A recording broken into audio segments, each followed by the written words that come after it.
This is the third and final part of working with strings. And let's start by learning about one of the most powerful string methods, which is split.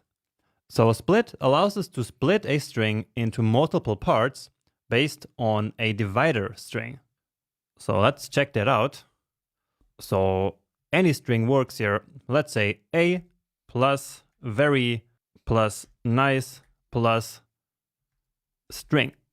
So let's say that for some reason we have a string like this. And now on this string, we can call the split method. Here we need to specify a divider string. So let's just use plus. And so what will happen now is that it will split up this string by this plus sign. And it will then store the results into elements of a new array. So let's see that. And indeed, we get an array which contains a and very and nice and string. So essentially everything split up by this divider string.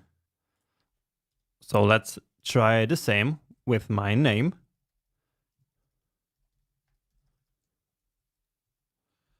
Dot split. And so the goal here is of having one array with two elements, one for each name. And so I can split by the space. And this is a very common one. And so indeed, I get this result. And this is really useful. Indeed, we can now actually use the power of destructuring to create variables directly like this. So I can say first name and last name will be the results of this split. Okay? So this here will create an array with two elements. And then from that array, the first one is going to be taken into first name and the second one into last name. Okay. Now we could have done the same thing with the slice method, but that would have been a lot more complicated and for longer sentences almost impossible. And like this, it's really straightforward. Okay, now let's say that we want to make the last name uppercase here. And then we also want to add a Mr. in the beginning. So we could just use a simple template literal and do what I just said, but I want to show you something else here. And that's the join method, which is essentially the opposite of split. So let's create an array which contains all I just said. So we want to start with Mr., then the first name, and so that's going to be the second element of this array, and then the last name in uppercase. Okay, and now I want to join this. And again, we can specify a divider string, and hopefully you can see by now where this is going. So let's store the result of this into new name. And then let's check it out in the console. So what do you think will be the result of this? So of the join method. So indeed, we now get one entire string here. So one string composed of the three parts of this array and joined together by this joining string here, basically. And of course, we could have used anything else. So like this, or even like this. So anything works here. But what makes sense, of course, in this case, is just the space. So this combination of split and join is really powerful, and we will actually use this all the time. So split and join. Okay.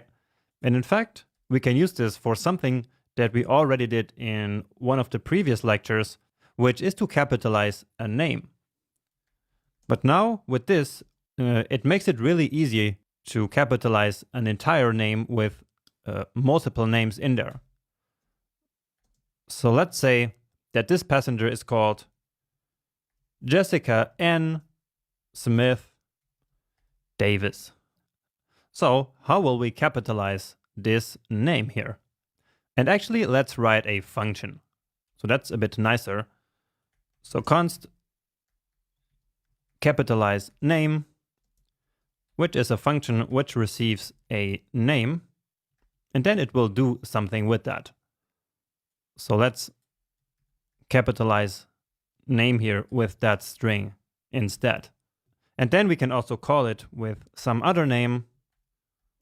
So my name, for example, and you can use your own name here, of course. So what's the strategy for capitalizing this entire name? And by the way, what I mean here is to transform the first letter of each name into a capital letter. So here, Jonas, and then this one here, Schmettmann with this capital S. Okay. Well, we have multiple words here. And so we will have to capitalize all of them one by one. And so to do that, it would be good to have them inside of an array that we can then loop over. And so now we can use the split method for that. So let's say names is equal to name split by the space. And so this will be an array, and now we can then loop over that array using the for off loop. So const, let's just call this one word, of names, or let's call it n, which stands for name, but I cannot reuse name because that would then override this input here, and that's a bad practice. Okay, and so now here we will then capitalize this name, so this individual name. So remember how we did that in the last lecture? We took the first letter, converted that to uppercase, and then joined it with basically the rest of the word. So that's n.slice starting from position number 1. So everything except the first letter, which is letter number 0. Okay, and now what should we do with this? Well, I think we should push this into a new array, so that in the end we end up with an array with all the names capitalized, and then we can join that array together. So let's say const names upper, and start it as an empty array, and then in each iteration we will simply push into this array. So sounds good to you? Okay. And now in the end, let's then log to the console names upper. And so now we need to join that array back together using the space as a separator. Okay. So here we practice a lot of different methods all in one function. So this is a really great use case. So let's now give it a try. And indeed it worked. So great, right? No matter how long a name we feed into the function, it will always give us the correct output. Now here is a small challenge for you, because there is another way of doing this. So basically of doing the capitalization of one name. So given what we already learned, especially in the last lecture, can you think of a different way of doing this? And if you can't, it's not a problem at all, but maybe you can pause the video here for a minute or two and think about this. So let me just show it to you quickly, because I think this is really interesting, that we have different ways of achieving the same thing. And so this time, what will we push into the array here is simply n, and then in there we replace the first letter with the first letter in uppercase. So let me write that. So that's n at position 0 and replaced with n at position 0 to uppercase. Let's give it a try, and we get the same result. All right. So again, we are here simply taking the word, and then we replace the first character, so that's n at position 0, with the first character to uppercase. So that's a completely different approach than this one here, but it gives us the same result. Now, next up, let's talk about padding a string. Now, padding a string means to add a number of characters to the string until the string has a certain desired length. So, padding, and let's just create a message here. Go to gate 23. So now let's take a look at padding here. So I will take message, and then I can say pad start. And so this will then add some characters to the beginning of the string. And the first argument here is the length that we want for the string. Let's say we want it to be 25 characters long. So after the padding. And then the character that we want to pad the string with. So let's use plus, and let's take a look. Okay. And so you see that it added all of these here. And so now the length of this entire string here should be 25. Okay.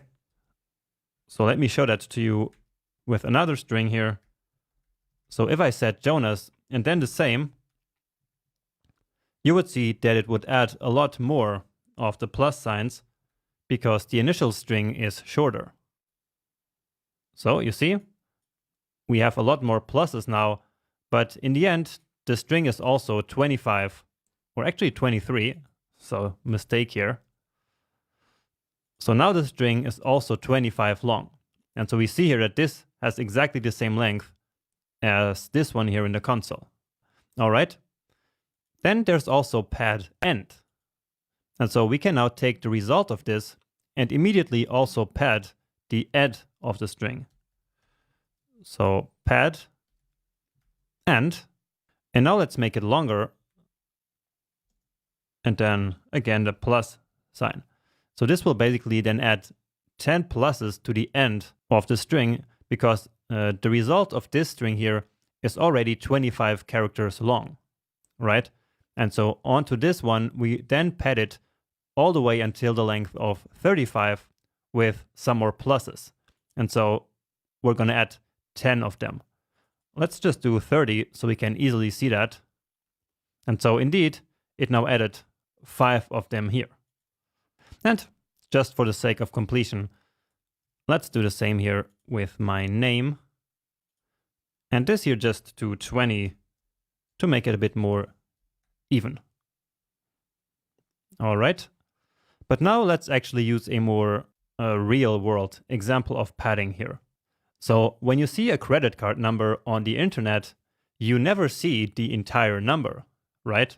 So usually we see the last 4 digits and the rest is masked with some symbol.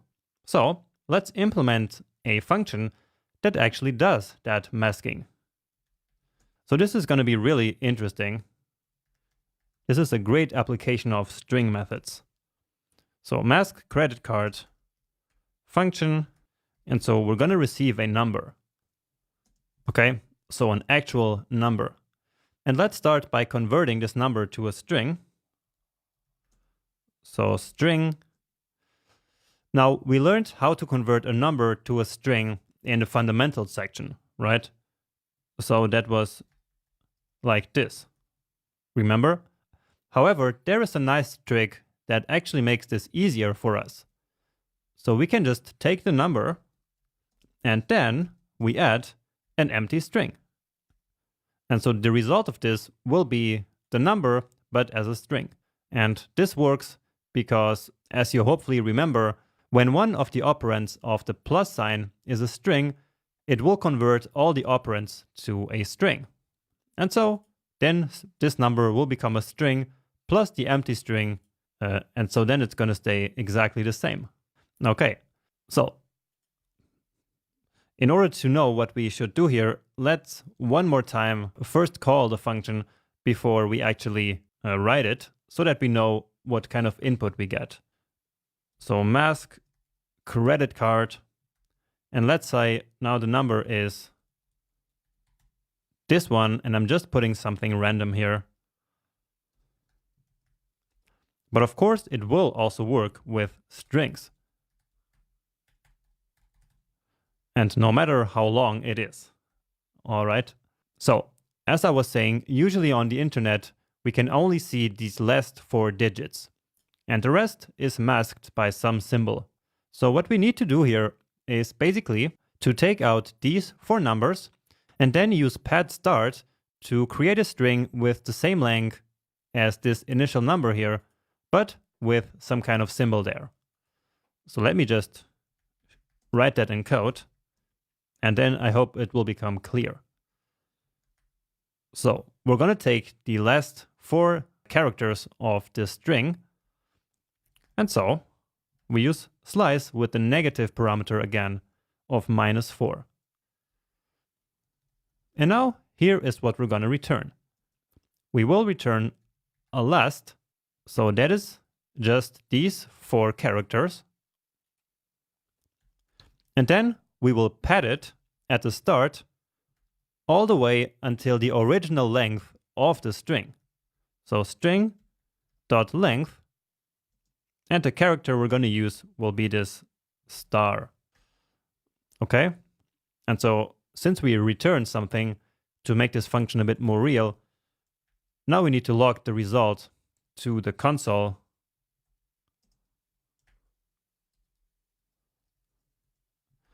And to start, let's actually make a slightly simpler version so that we see that it actually worked. So a shorter number here with just 8 digits.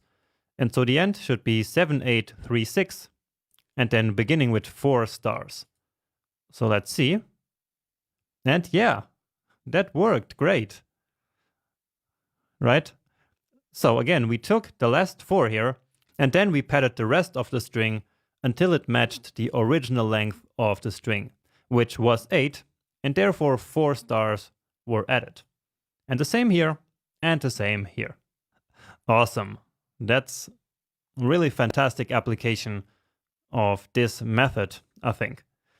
And now to finish, the last simple method that I want to show you is the repeat method. So repeat. And as the name says, this one simply allows us to repeat the same string multiple times. So let's say there is some bad weather at one airport. So when that happens, they usually have those long messages on the screen, like with the text repeating, which then keeps running and repeating all the time. So let's call this one message. So let's call it message 2. We already have message up there. So let's say bad weather, all departures delayed.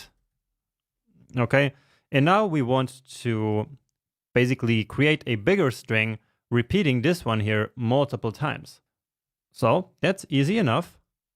We just take this string, call repeat, so repeat, and then the number of times we want to repeat it. Let's say 5. And there it is. So this is all the same long string. We should just add one space here at the end. And so you see, now you can see it even better, that it's all just one big string with the same message repeating over and over again. Or we can also simulate that due to the bad weather, there are now many planes waiting in line for takeoff. So let's create a fun function for that. So planes in line, and here the number of planes. So console.log, there are n planes in a line. And then here we can kind of show that graphically using an emoji like this. Let's say plane. I'm going to use this one. And so this here, in fact, counts as a string.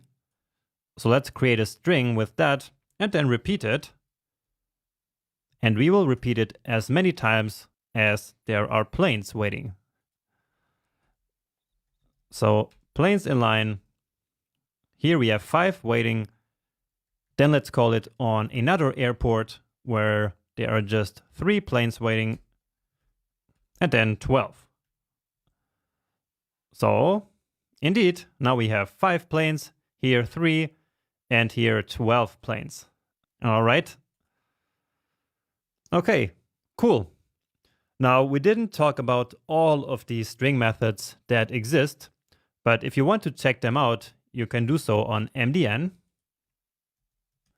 And what I like to do is to simply search for one of the methods, let's say string replace, and then that will take me to that page of replace, because then on the left side, at least when the window is a bit bigger, so then here we can see all of the different string methods that we can use.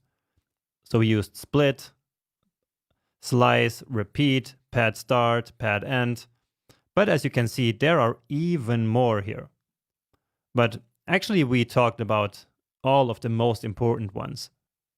Maybe one that you can check out is, let's see, concat maybe, or there should one be called reverse.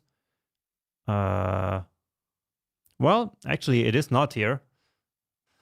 But anyway, as you see, we talked about most of the most important string methods here.